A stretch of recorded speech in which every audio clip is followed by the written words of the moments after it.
So today we find ourselves, well, we don't find ourselves, we actually drove here. We are in Van Nuys at the airport. As you can probably tell, we're surrounded by airplanes. And today's an interesting day. I'm going to tell you how you can fly on a private jet without breaking the bank.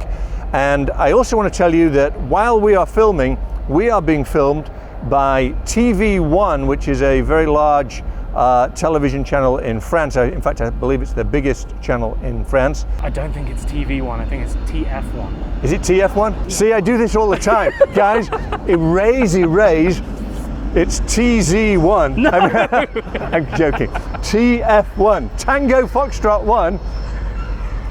And they're going to be broadcasting this in France. I nearly said Spain, but in France, and it's going to be a lot of fun. So let's start off talking about these airplanes, and let me tell you how you can fly in them inexpensively, very inexpensively. Should we go? Ready. Where are we starting? Baby one? Are we doing this baby one, this baby one? Let's do this baby one. Okay. So this is a Cessna Citation 560. It holds 7, I believe it's 7, let me see. 1, 2, 3, 4, 5, 6. I got that wrong. It holds 8. So this is configured for 8 people plus the crew. And this plane, believe it or not, is about 35 years old. You'd never know it, it looks brand new. And the first thing I want to tell you is airplanes, regardless of their age, if they have an airworthiness certificate, they're considered like brand new. The maintenance on an airplane is consistently evolving, and you have to keep them in as new condition all the time. So it's just as safe as a brand new one. Anyway, getting back to what I was talking about. So this particular plane, shall we go inside it? Yeah, why not? Let's go inside it. Funky little door. This is called a clamshell door. It closes from the top and the bottom, but let's go in. Whoa, whoa, whoa. That was very dainty, wasn't it? And I'm so shut on my phone. Ladylike. Oh, so when you said shall we go in, you meant shall I go in? Okay, so I'm in. Can you see back here? The lights aren't on. Should have opened the windows. It's probably very dark. No, we can see back there. You can? So first of all, how much is one of these? So a new one of these, if you were to buy this airplane brand new, it would have been probably in the $16 million range, somewhere around there, I'm guessing. Today, if you were to buy this airplane, I don't know how many hours this one has, but I'm guessing $350,000 to $400,000. Wow. Yeah. And what year did you say this was? I didn't. Okay. But I'm guessing it's like mid-80s. Okay. I'm guessing. So that depreciation isn't terrible. It's not good when you think about it. 16 million, and then you're left with, 400 grand at the end of it. But the beauty about buying an airplane, you can write the entire thing off against your taxes. Right. Don't take my word for it. Ask your accountants, because I'm not an accountant. But disclaimer. But the reality is, you can pick these up very inexpensively. Having said that, the annual maintenance costs more than the plane costs. So you've got to take that into consideration. So what would it cost to maintain? So let's say I buy one of these for 400 grand. Right. How much am I spending then a year just to keep it? So this is considered a light jet. This would cost, I'm guessing, about $600,000 a year in maintenance. Wow, okay. But you offset that with charter revenue. So the goal is, if you own one of these, when you're not using it, you put it out for charter. People rent it for a couple of grand an hour. I think this one is $2,300 an hour. Okay. Right? So you're constantly getting revenue, and that revenue pays for or gets close to your direct operating costs. Okay. So it works out quite well. So break that down for me. So this is how much an hour? 2,300? 2,300 an hour. So if you think about this is why I say you can fly inexpensively. This holds 8 people. Let's say you, me, and 6 other buddies decide we want to fly from LA to Vegas or to San Francisco, whatever. It's about a 45-minute flight. So there and back, it's an hour and a half. Let's call it 2 hours. So if it's 2 hours, that's $4,600, and you split that between 8 people, it's $600 a person, right? I'm terrible at maths, so I'll take your word for it. Well, I'm probably wrong with that too. But it's somewhere around there. It's somewhere around there, which is really inexpensive. I mean, you're flying in a private jet. You drive your car up to the door, you take off, there's no security, there's no anything. Nobody's charging you money to bring your luggage on board. So you fly private. That's amazing. So $600 each to share the cost. So let's say realistically, here to Vegas, I'm going to say, see, someone's going to Vegas right now. Missed them. So if this was $1,900 real-time cost from wheels up to wheels down times 2, $3,800, and then you'd have to pay to keep the crew overnight in the hotel. So call it $4,200 to $4,500. Split that between 8 people, and it's 8 into 40, right? So 600 and a little bit each. Wow, that's cheap. So you're telling me then that when I see these Instagram influencers and they're flying private, they're actually just spending $600 and they're getting all of that epic content that makes them look like they're multimillionaires? Yeah, or less. They're paying less than that. Wow. Yeah. Okay. Isn't that crazy? That's awesome.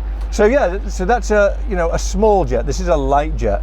If we want to go to the big brother, it's also affordable, and it's much nicer. You want to take a look? Yeah, let's do it. Let's take a look. Okay, let me out. I want to see how elegantly you get. Look at that. I did it nicely, right? Nicely done, sir. Nicely done. Come on.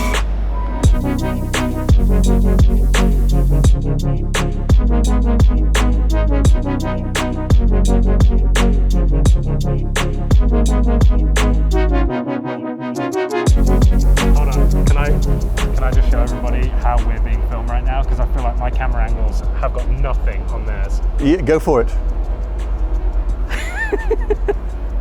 Hello. Are they hairy? Well, yeah, they are. What are they? I think it's pony hair. What ponies are that colour? All right, what's this one? This one here is a Challenger. Can I point something out? Sure. Okay, so this, some of you might have noticed that some aeroplanes, smaller airplanes, have got a black leading edge on the wing, whereas the bigger airplanes have steel. This is actually a balloon, acts like a balloon, and it's for icing. So if you're flying into icy conditions, this is activated from the flight deck and it blows up and it cracks ice, just so you know. That's heated. So that gets bleed air from the engine to keep it warm so no ice builds up on it, but this actually blows up like a balloon. You are not just a pretty face, are you? Do you want some more info? No. These are static wicks. Oh, for electricity. So if you get hit by lightning, what happens is, planes get hit by lightning all the time. This takes the charge and discharges it so it doesn't stay in the cabin. Oh, I bet that looks cool. Okay, so this is a Challenger 601. This particular airplane is from the late 80s, so 30 odd years old, and it looks brand new. Yeah, this does Gorgeous. not look like it's from the 80s. No, and this is a large jet, a large private jet. For sure. Beautiful plane, and again, it is affordable to fly. Come inside, I'll tell you how to do it. So for a comparison, Yes. that's the size of that one versus the one we just came out of. So Yeah, I mean, this is double that or more. Oh, very nice. Pretty, right? So, okay, so the other one you couldn't stand up in. This one... No, this one is, I think, 6'1". I mean, I could hit the roof if I was gonna say, it straight, but it's comfortable. Yeah. It's pretty cool, right? Oh, for sure. Lots of room for activities. Yeah. I'm going to take a seat here if you don't And mind. another thing, so the bigger planes, you have things where you can do this, where you can swivel and you can turn around and talk to people. The 2 sofas in the back, each one is configured for 3 people, and they turn into beds. This is very similar to yours, isn't it? With you've got the big couches in the back. Same thing. Yeah, same yeah. thing. And then nice bathroom. Do you want to go through and show the bathroom? You go show it. Yeah. Okay. I don't think there's room for 2. Okay. Oh, what's that? Is there a shower? I don't think so. Oh no, it's storage. That would have been cool. Oh, and also, if you really don't like someone, you can sit them here on the toilet, and this is where they can fly. Does double up as an extra seat. And aeroplanes that don't have jump seats. You ready for this, Adam? Yeah. I'll wait for you to return. Okay, I'm coming. Oh, hold on. Yeah. Hold on. Look at that. You can't be a broad-shouldered fellow. Like, yeah, you gotta go sideways to get in. Okay. Planes without a jump seat, what? Yeah, planes without a jump seat. So a plane like this is capable of about 3,700 miles, nautical miles. So you'd want to have a flight attendant on board. If they don't have a jump seat up front, oftentimes people have had the flight attendant sit in the loo the entire flight, other than when they're needed. Yeah. You see, I don't like that. I don't either, but I'm just saying people have done it. Yeah. Have you ever done that? No. Are you lying to me? Have to think about that. No. See, if no, I had a flight attendant, I wouldn't do that. That's not the type of thing if I I had do. a flight attendant on a flight with me, I would want them to have just as much fun. Yeah, but the only problem is, if let's say this is full of people, Yeah. where do you put the flight attendant? Right there. But if there's somebody sat there, Right there. No, I mean, like, I don't know, maybe that's just me, but if I was able to do this kind of thing, right, which apparently you can do quite cost effectively, but very cost effectively, I would want the crew to feel just as much a part of the experience. I know it's their job, but like, I don't know, maybe that's just I me. don't disagree with you. So how much is this then? So this plane, when it was new, this is a Challenger 601 Bombardier, and this was somewhere in the region of $24 to $26 million new. This plane is from the late 80s, and today you could probably buy this for $850,000, $900,000. Wow, under a million? Under a million. But your annual maintenance costs are consistent with a large jet, which would be over $1 million a year in maintenance. That includes your crew, your hangar, your insurance, and all the other stuff. But if you want to fly it, this is a beautiful plane. I mean, it's really impressive and super luxurious. You could fly this plane, I think its charter rate is about $4,000 an hour. So if you think of $4,000 an hour, Adam, and you can put, what, 3, 6, 10 people in this plane, that's $400 a person. Per hour. That's crazy. So if you went to Vegas, 45 minutes times 2, you're looking at $600-700 per person.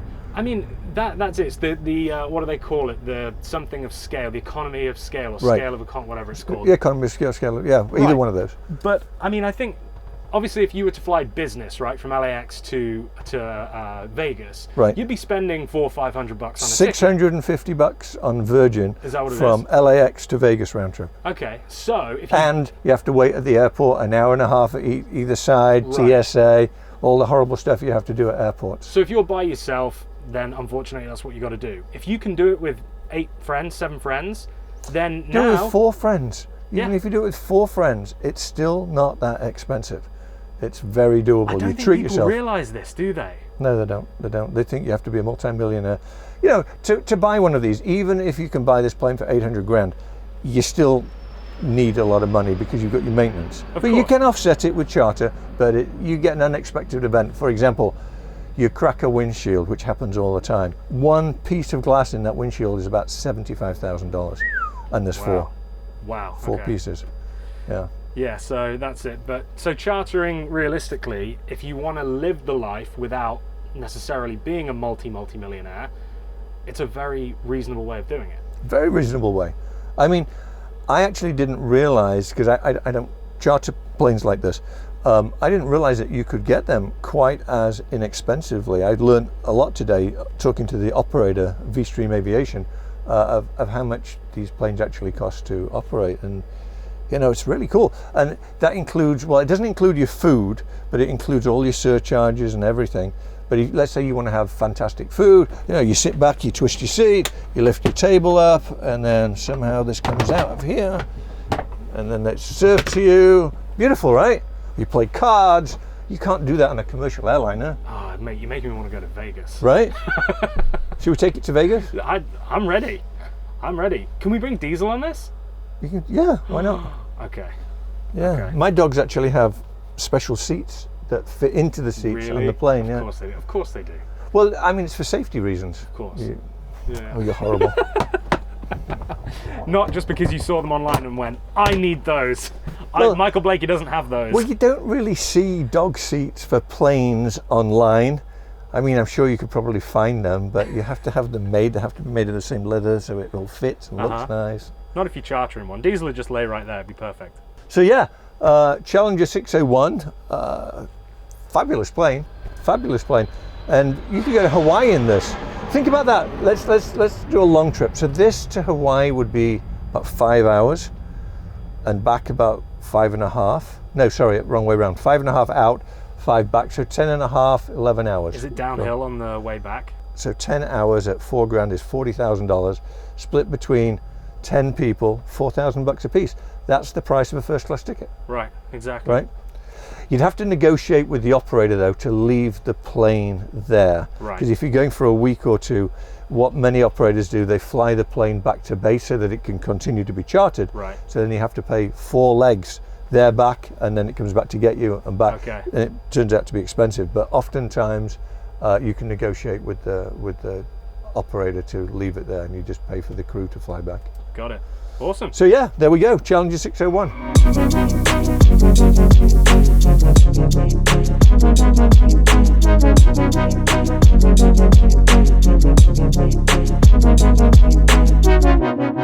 So I hope this was helpful, and what I really hope is that you guys actually try and experiment and try and do this, because you'll have so much fun. It's a blast. You'll never want to fly commercial again. I know that's unrealistic, but try and do it once in your lifetime, because you'll talk about it forever, you'll remember it forever. But until then, hit the subscribe button, hit the bell. We are in it to win it, and we'll see you. That was awkward. It was horrible, wasn't it?